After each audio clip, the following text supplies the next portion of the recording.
খবর 24 সাথে আপনাকে স্বাগত।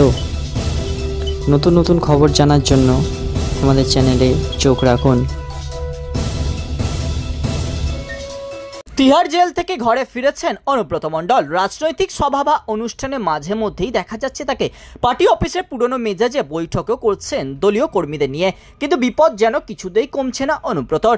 বীরভূমের তৃণমূল সভাপতির কোটি কোটি টাকা বাজেয়াপ্ত করল কেন্দ্রীয় সংস্থা এনফোর্সমেন্ট ডিরেক্টরেট। সূত্রের খবর, গৌরী পাচার মামলায় ওই টাকা বাজেয়াপ্ত করা হয়েছে, সঙ্গে একগুচ্ছ ব্যাংক অ্যাকাউন্টও বাজেয়াপ্ত করেছে তদন্তকারী সংস্থা। জানা গেছে মোট 25,86,00,000 টাকা ও 36টি ব্যাংক অ্যাকাউন্ট বাজেয়াপ্ত করা হয়েছে। জানা গেছে শুধুমাত্র অনুব্রতর একার নয়, তার আত্মীয়দের কয়েকটি অ্যাকাউন্ট ও তার সহযোগী সংস্থার সম্পত্তি বাজেয়াপ্ত করা হয়েছে। গরু পাচার মামলায় একাধিক অভিযুক্ত জামিন পেয়ে গেলেও তদন্ত এখনো চলছে। 2022 সালে গ্রেপ্তার করা হয়েছিল অনুব্রতকে। প্রথমে আসানসোল জেলে, পরে ইডির মামলায় গ্রেপ্তার হয়ে তিহার জেলে থেকেছেন তিনি।